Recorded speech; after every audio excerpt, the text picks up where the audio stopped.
She thought humans were weak until one became the alien queen's living shield. The blade stopped 3 centimeters from the matriarch's throat. Captain Marcus Chen's forearm caught the assassin's wrist mid-strike, bones grinding audibly as 400 pounds of Krell muscle strained against human sinew. The banquet hall erupted into chaos. Delegates scattered. Guards froze, their weapons trained on the wrong corners of the room. The assassin's second blade was already moving toward the queen's chest when Marcus drove his knee into the creature's elbow joint, shattering chitin with a wet crack that silenced half the screaming. Matriarch Sesra didn't flinch. Her compound eyes tracked the human's movements with detached curiosity as he twisted the assassin's arm backward, forced the creature to its knees, and relieved it of both weapons in under 2 seconds. Blood ran down Marcus's forearm where the first blade had grazed him. He didn't seem to notice. "Clear the perimeter," Marcus said quietly into his calm. His voice carried no urgency, no fear. "Just instruction. Lockdown Protocol 7. Nobody leaves until we identify the network." The Krell assassin hissed something in its native tongue. Marcus pressed his thumb into a nerve cluster beneath its mandible. The creature went rigid. "Your Radiance," Marcus said, still not looking at the matriarch. "Please step back from the table. You presume to give me orders, human?" "I presume to keep you breathing, ma'am." Marcus shifted his weight slightly as the assassin tried to leverage its superior mass. The movement looked effortless. It wasn't. That's what you hired me for. The other royal guards finally moved, surrounding the matriarch in a wall of ceremonial armor and ancient weapons. They looked at Marcus with something between gratitude and resentment. He'd been assigned to Sesra's detail only 6 planetary rotations ago, over the objections of every Zenthari commander in the military hierarchy. Humans were too small, too fragile, too short-lived to protect a queen who had ruled for 3 centuries. Marcus had spent those 6 rotations standing 2 paces behind Sesra's throne, silent and watchful, while the other guards whispered about the insult of his presence. Now those whispers had stopped. "Sub-Commander Thrax," Sesra said, her mandibles clicking with barely concealed irritation. "Explain to me how an assassin reached striking distance of my person during a state function with 60 armed guards present." The sub-commander's carapace flushed dark purple, the Zenthari equivalent of going pale. "Your Radiance, the security sweeps were thorough, I supervised them personally, and yet..." Sesra gestured toward the assassin still pinned beneath Marcus's grip. "Here we are." He was scanning faces, tracking movements, building a map of the room in his mind. 3 servers had vanished during the commotion. 2 delegates were positioned too close to the exits. 1 ambassador's bodyguard had drawn a weapon but not advanced. "Ma'am," Marcus said, "this wasn't a lone actor." "Explain." The attack was designed to fail. Marcus increased pressure on the assassin's nerve cluster, making it gasp. It was too obvious, too direct. Someone wanted chaos, wanted your guards focused inward while... The explosion came from the eastern corridor, then the western. The building shuddered. Lights flickered. Emergency klaxons began their rhythmic wail. Marcus moved before the first piece of ceiling debris hit the floor. He released the assassin, caught Sesra around her thorax with one arm, and pulled her toward the reinforced wall behind the throne platform. She was twice his mass, but he moved her anyway, momentum and leverage compensating for the weight difference. "Thrax!" Marcus barked. "Shield formation now!" The sub-commander hesitated, confusion and protocol warring across his features. Humans didn't give orders to Zenthari officers. It violated every military tradition, every social hierarchy that had governed their species for millennia. Sesra made the decision for him. "Do as he says." The guards formed up, their bodies creating a living barrier between the matriarch and the rest of the room. Marcus positioned himself at the formation's apex, closest to danger, furthest from safety. His hand had found the compact plasma pistol at his hip. Human weapons, the other guards had sneered when they'd seen it. Toy weapons for toy soldiers. The main doors exploded inward. 6 figures in tactical armor poured through, weapons raised, movements coordinated and professional. Not Krell. Not Zenthari. Something else. Something engineered. Marcus fired 3 times. 3 figures dropped, their armor no match for human ballistic technology at close range. The survivors adapted instantly, spreading out, seeking cover, returning fire with energy weapons that turned marble columns into molten slag. "They're after you specifically," Marcus said to Sesra, his voice conversational despite the firefight erupting around them. "This is a decapitation strike. I've ruled long enough to recognize a coup attempt, then you know the exits are compromised. I do, the exits are compromised. I do. And you know your guard commanders are either incompetent or complicit. Another explosion rocked the building. The ceiling above them cracked, and Marcus pulled Sesra 3 meters to the left just before a massive crystal chandelier crashed down exactly where she'd been standing. The other guards scattered, formation breaking, training abandoned in favor of survival instinct. Marcus didn't scatter. He adjusted his stance, put his body between the matriarch and the incoming fire, and kept shooting. A energy bolt burned past his shoulder, close enough that he smelled his own flesh cooking. He didn't move. Couldn't. Moving meant creating an angle, and any angle meant exposure for the queen behind him. "Human?" Sesra said quietly. "You're bleeding." "Yes, ma'am. Extensively. I'm aware. This is not a sustainable defensive position." Marcus dropped an empty magazine, slapped in a fresh one, and put 2 rounds through the faceplate of an attacker trying to flank them. "No, ma'am. It's not. Do you have a plan?" Marcus had run the scenarios 100 times during his first rotation on Sesra's detail. The palace was designed to protect the matriarch through walls and distance and overwhelming force. It was not designed for close protection during an internal assault. Every egress route required passing through corridors that could be sealed, rooms that could be filled with gas or fire or worse. The only truly defensible position was the throne room itself, and they'd just been blown out of it, which left one option. Marcus keyed his comm to the emergency frequency reserved for human diplomatic staff.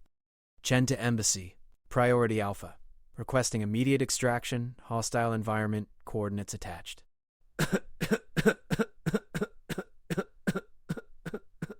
Extraction confirmed. ETA 4 minutes. "Can you hold?"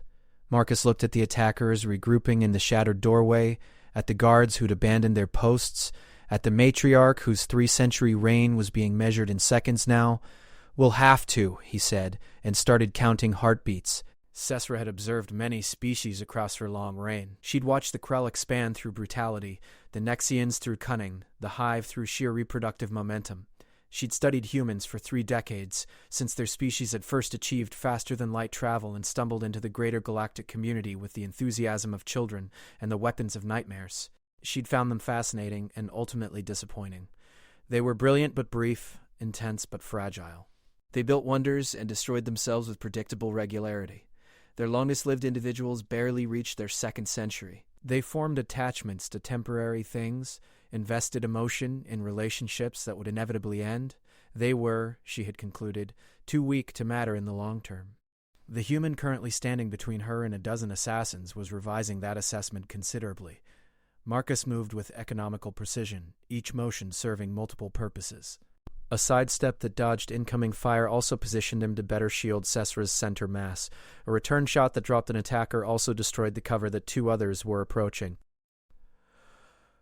He was reading the battlefield 3 moves ahead, reacting to threats before they fully materialized, and he was doing it while bleeding from at least 6 wounds. "Captain Chen," Sesra said, "you require medical attention." "Later, ma'am. You may not have a later if you continue sustaining damage at this rate."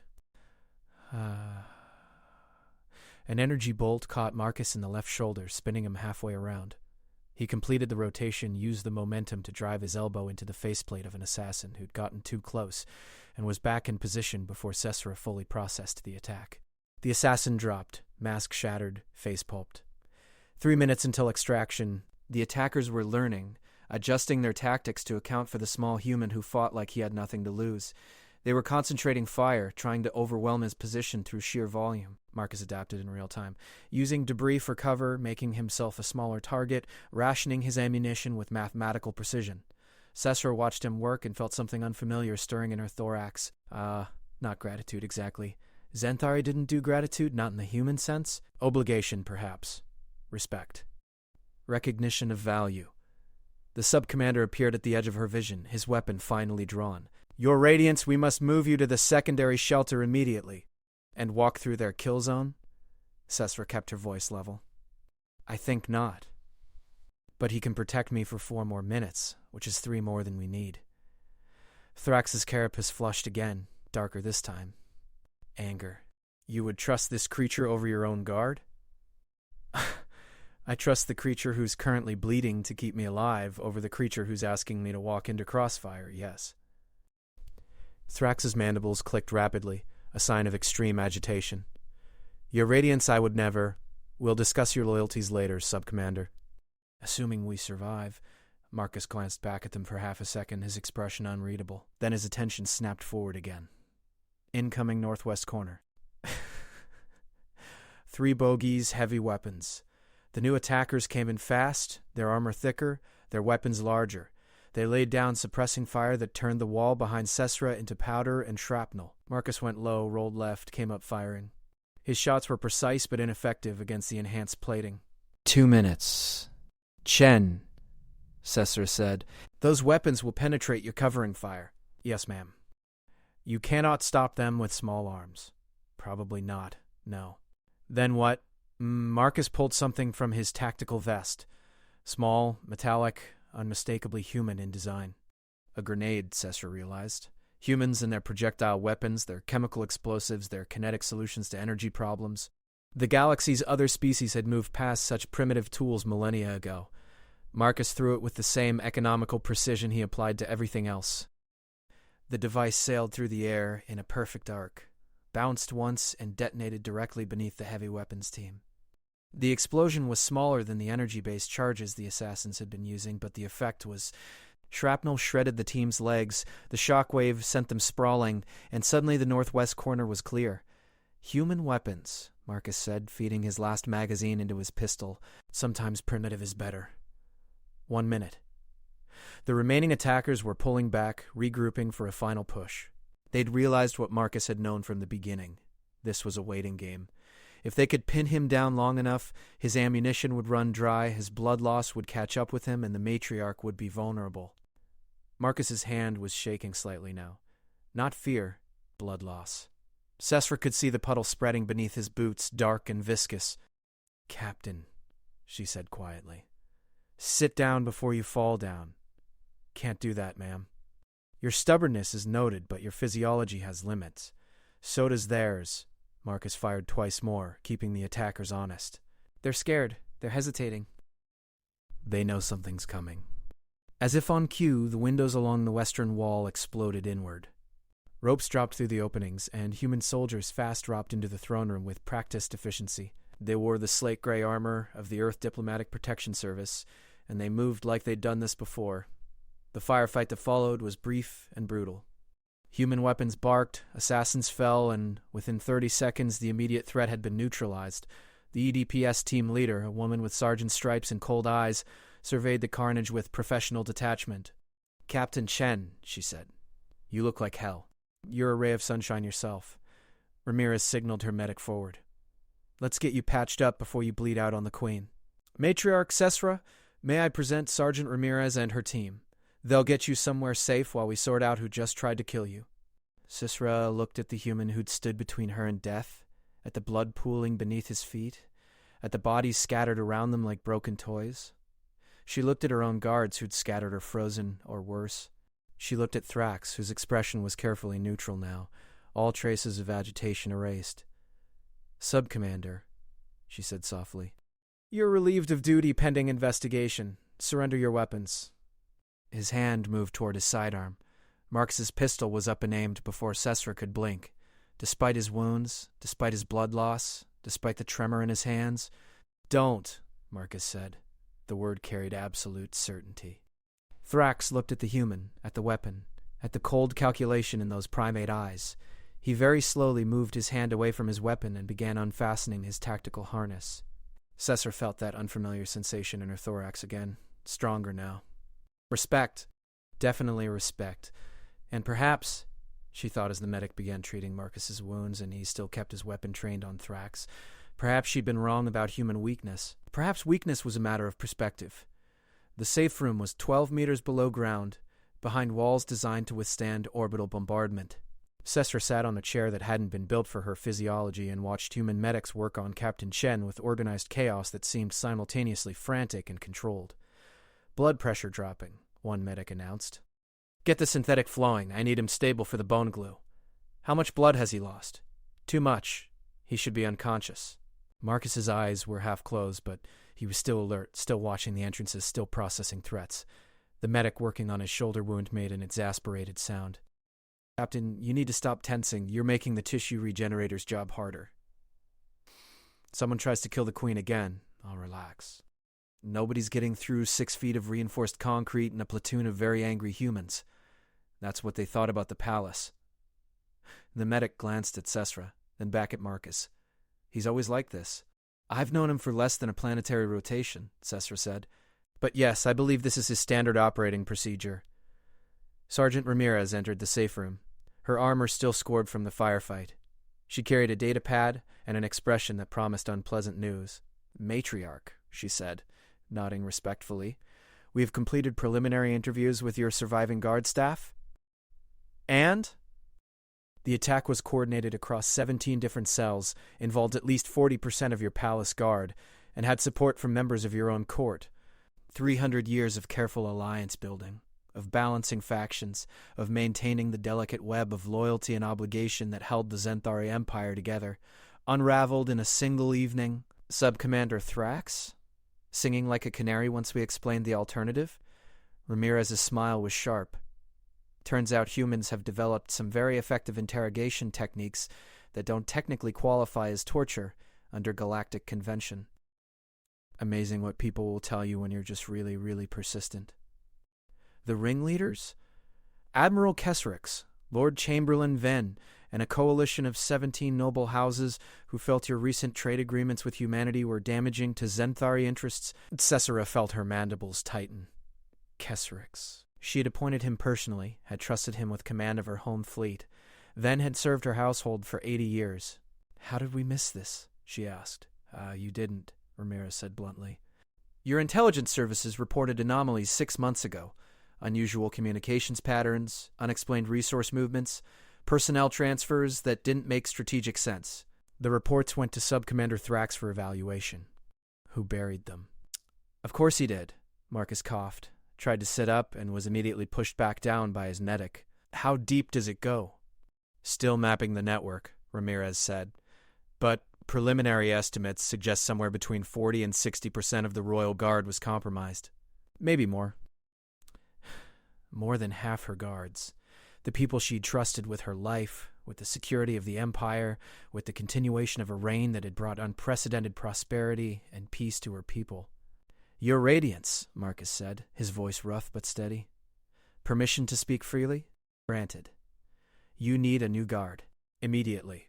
Can't trust anyone in the current structure until we've vetted them completely, and that's going to take months. I'm aware, Captain, which presents a problem, given that I cannot govern from a bunker indefinitely.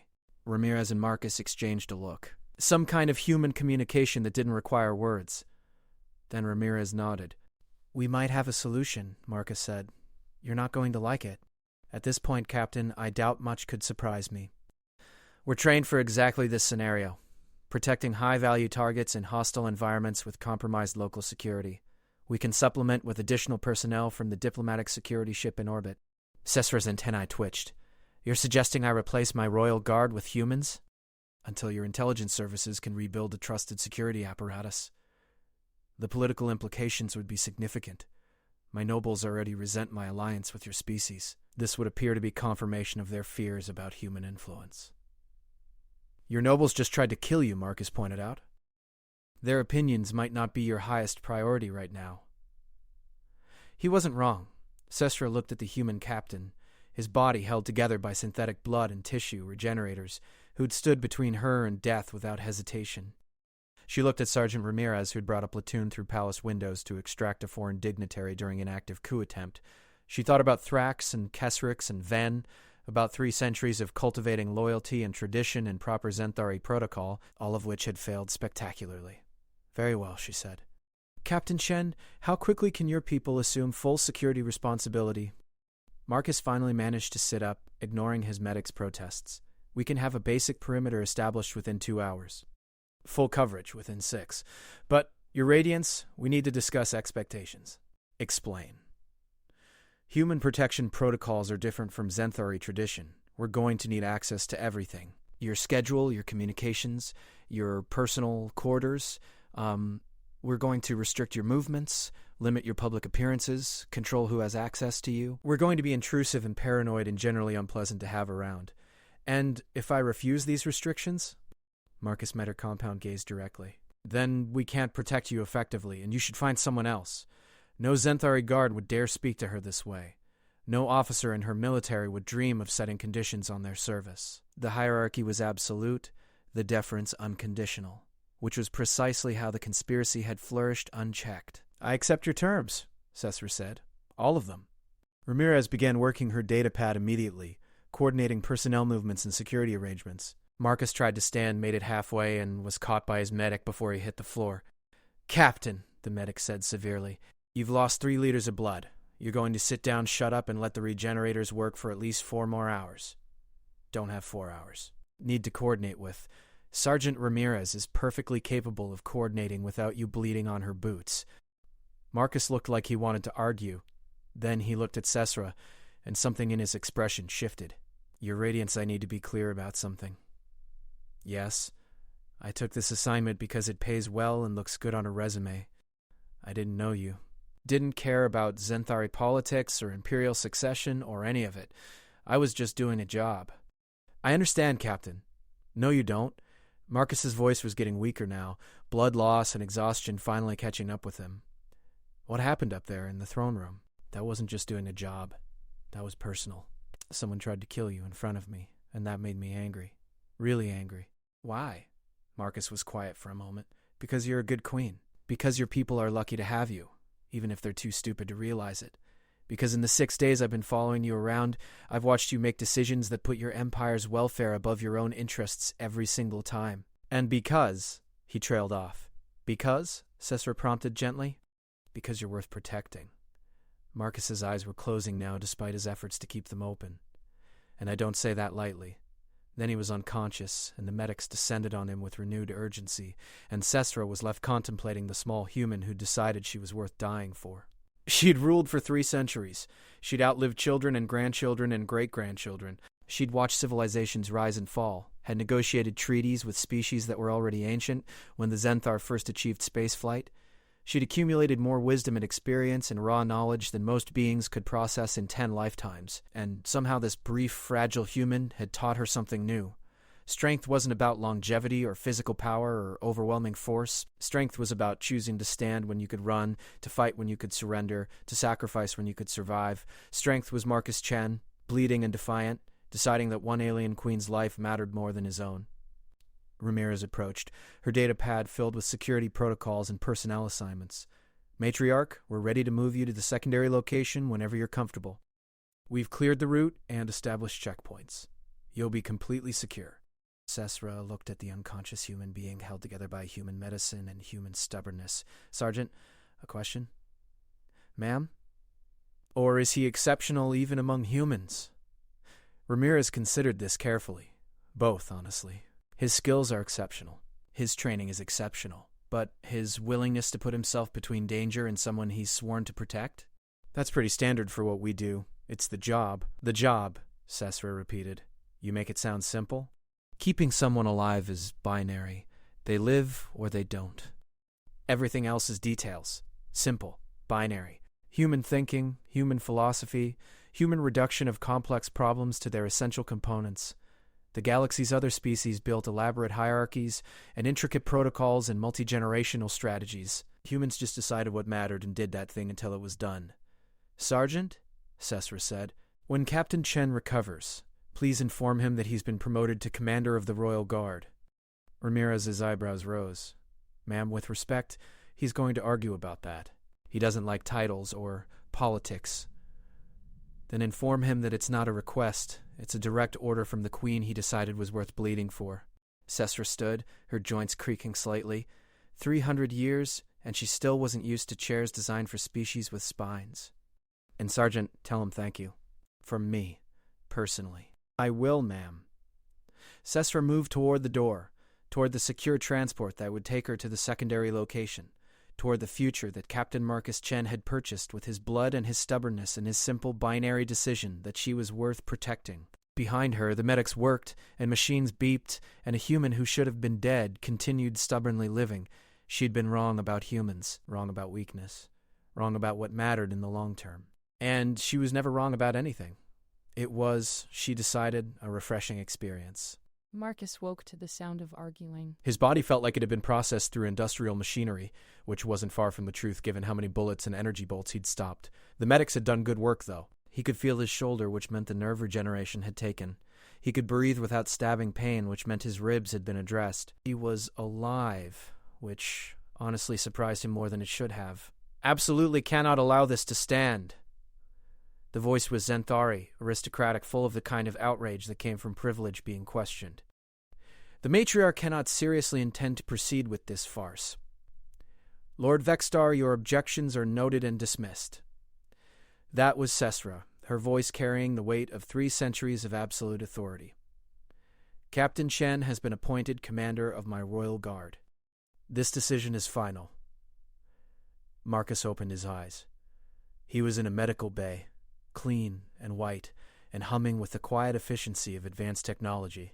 Through the transparent wall, he could see Sesra in an adjacent room, surrounded by a dozen Zenthari nobles whose carapaces were flushed with various shades of agitation.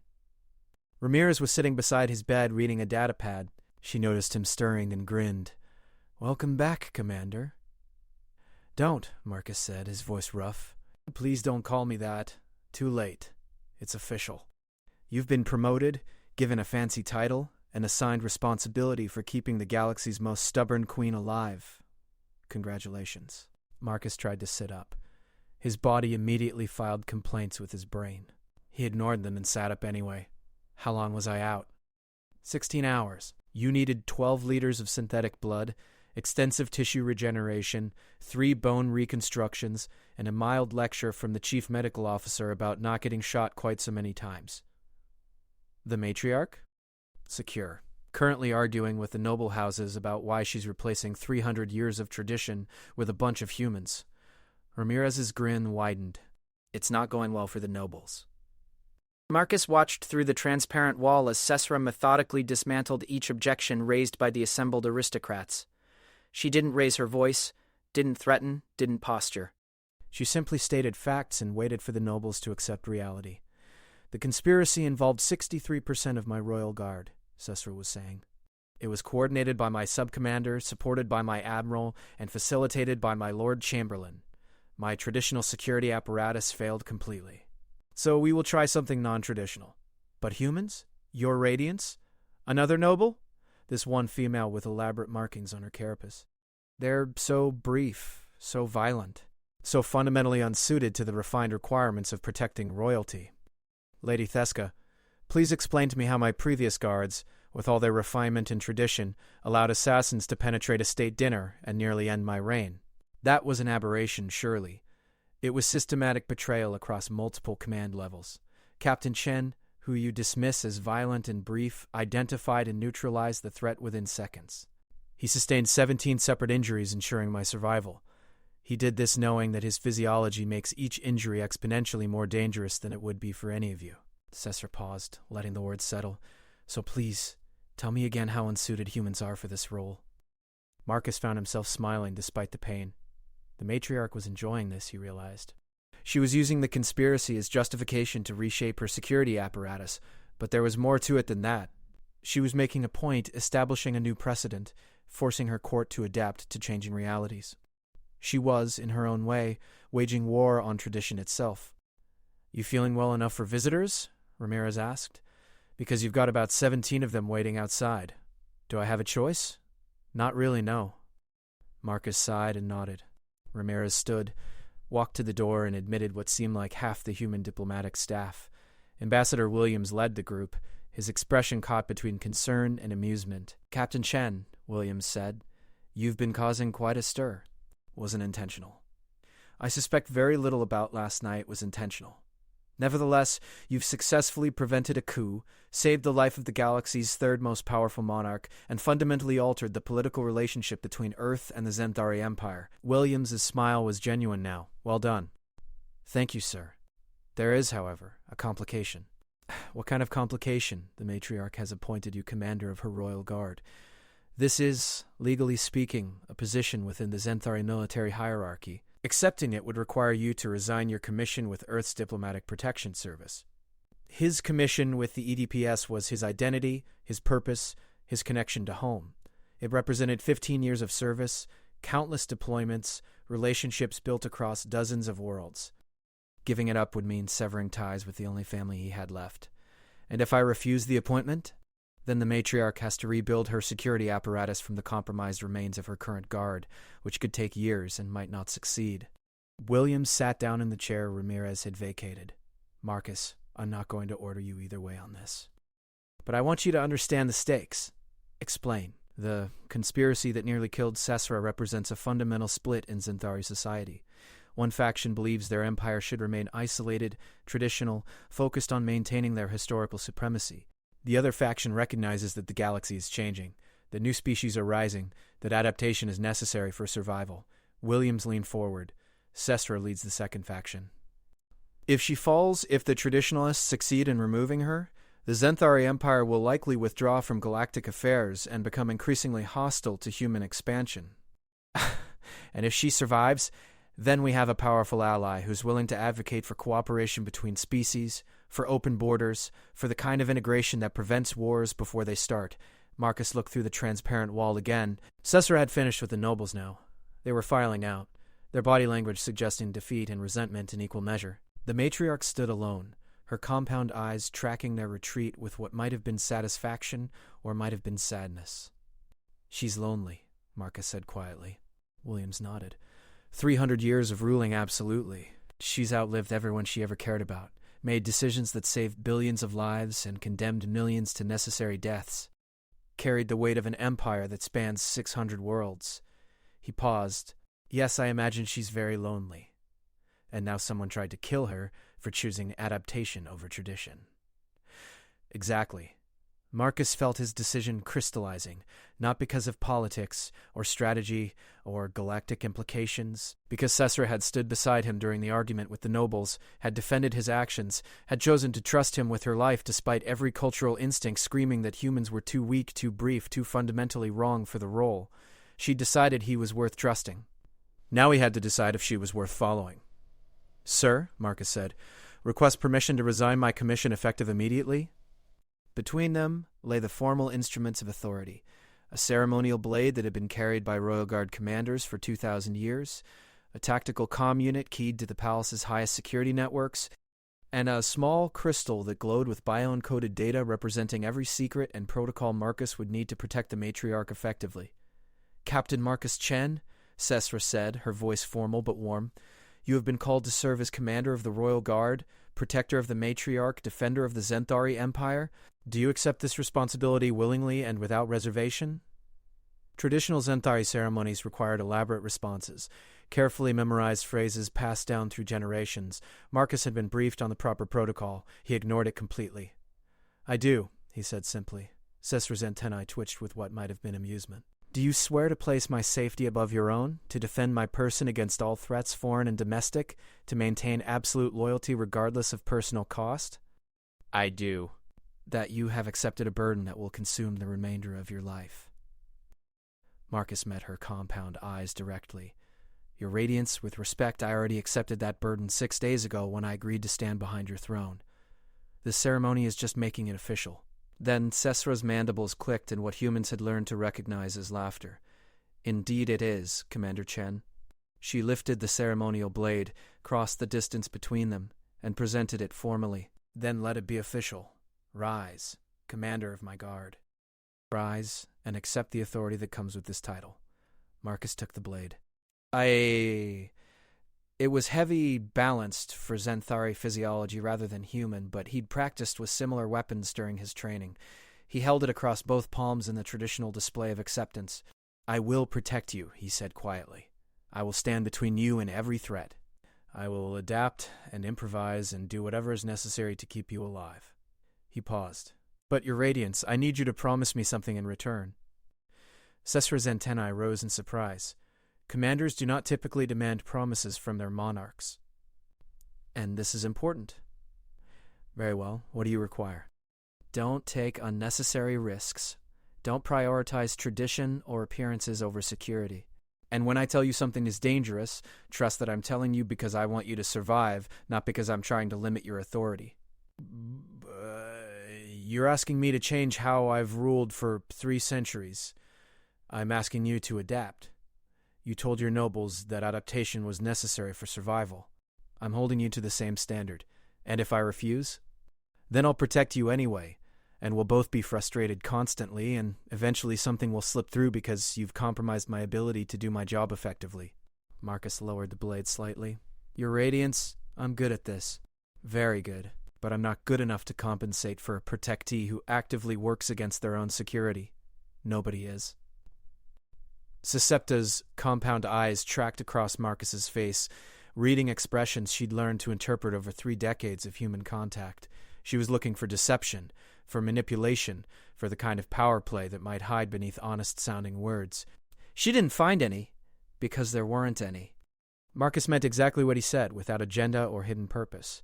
It was, Cesar reflected, a very human way of thinking. I agree to your terms, she said finally. I will defer to your judgment on security matters. I will not take unnecessary risks. I will trust your expertise even when it contradicts my preferences. Thank you, ma'am, but Commander, I have a condition of my own. Yes? You've accepted a role that will consume your life, that will leave no room for personal relationships or individual pursuits, or any existence beyond my service. This is unfair, particularly to a species as brief as yours. So I'm going to ensure that you have resources, support, and the freedom to build something resembling a life around your duties. Cesar's mandibles clicked softly. I would say more than just sacrifice, Commander Chen, and I'm going to make sure you receive it. Hadn't anticipated that the alien queen whose life he'd saved would concern herself with his personal well-being. The EDPs had been his employer, his mission commander, his source of assignments and evaluations. But they'd never been concerned with whether he was happy or fulfilled beyond his ability to complete objectives. Cesar was offering something different, something closer to what humans would call care. Your Radiance, Marcus said slowly. Why? Because you decided I was worth bleeding for, Cesar said simply. And people who make such decisions deserve to be valued in return. Marcus received the tactical comm, was briefed on security protocols, met with the human personnel who would form the core of the new Royal Guard, but he kept returning to Cesra's words, to the idea that his sacrifice had earned not just her gratitude, but her genuine concern for his welfare. It was strange, unfamiliar, slightly uncomfortable. He decided he liked it. The new Royal Guard numbered 80 humans, supplemented by carefully vetted Zenthari personnel who'd proven their loyalty during the coup attempt. They moved through the palace like an occupying force, establishing checkpoints and security protocols with efficiency that bordered on ruthless. The Zenthari court watched with barely concealed resentment as their ancient home was transformed into a military installation. Marcus watched them watch him, reading the hatred and fear in their body language. He didn't care. His job wasn't to make them comfortable. His job was to keep Cesra alive. 2 weeks into his new command, Admiral Kesrex was executed for treason. The trial lasted 4 hours. The evidence was overwhelming. Marcus attended the execution not because he wanted to, but because understanding the full consequences of failure was part of the job. Kesrex died with dignity, his final words a denunciation of what he called the human contamination of Zenthari culture. Watching him die, Marcus felt nothing. No satisfaction, no anger, just cold professional assessment of a threat permanently neutralized. You're not troubled by his execution? Should I be? Most humans find our legal system harsh. Most humans haven't watched their protectee nearly die because someone decided tradition was more important than loyalty. Marcus continued scanning the crowd, tracking faces, building his mental map of who is present and who might pose a threat. He tried to kill you. He paid the price. That's justice. Spoken like a Zenthari. Spoken like someone who takes his job seriously. The crowd dispersed, the nobles returning to their estates and intrigues, the court settling into uneasy acceptance of its new reality. Marcus followed Cesra back to her private quarters 2 paces behind and 1 step to the left. Commander, Cesar said as they walked, I've been reviewing your personnel files. You've prevented 11 separate assassination attempts against diplomatic personnel. You've been shot 32 times, stabbed 8 times, and exposed to biological weapons on 3 separate occasions. You're 30. 4 years old. Yes, ma'am. You've used up nearly 40% of your existence acquiring injuries that should have killed you multiple times over. Occupational hazard. It's more than that, Commander. You seek out danger. You volunteer for the assignments no one else will take. You place yourself in harm's way with a frequency that suggests either extraordinary courage or a fundamental disregard for your own survival. They'd reached her quarters now, and he signaled the guards to sweep the rooms before allowing her to enter. While they worked, he considered her words. "Your radiance," he said finally. "Do you know why humans are so good at protection work? I assume it's related to your species' tendency toward violence." "It's related to our tendency toward attachment." Marcus watched the guards complete their sweep and give the all clear. "We're short-lived. We know this. We know that every relationship we form will eventually end, that everyone we care about will die or we will, that nothing we build will last beyond a handful of decades. Most species find this depressing. We find it clarifying." "How so?" "Because it means the time we have matters. The people we choose to protect matter. The decisions we make about where to stand and what to fight for matter enormously, because we can't afford to waste any of it." Marcus held the door as Sesra entered her quarters. "I volunteered for this assignment because protecting someone who will outlive me by centuries means my brief existence gets to matter for longer than I'll be around to see." Sesra settled into her resting platform, her posture suggesting deep thought. "You're saying that human weakness is actually a form of strength. I'm saying that knowing you're going to die makes you very clear about what's worth living for. And protecting me is worth living for?"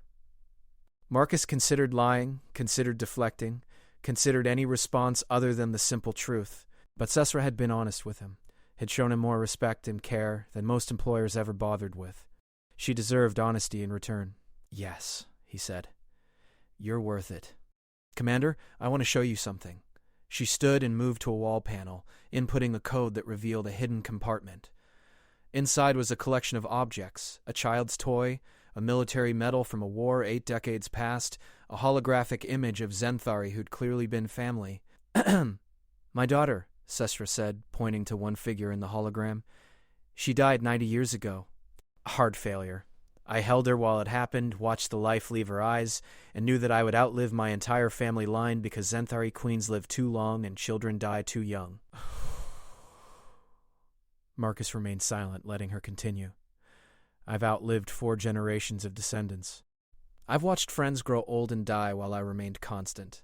I've made decisions that saved billions of lives and condemned millions to death, and I've done it all alone because no one else lives long enough to truly understand the weight of it."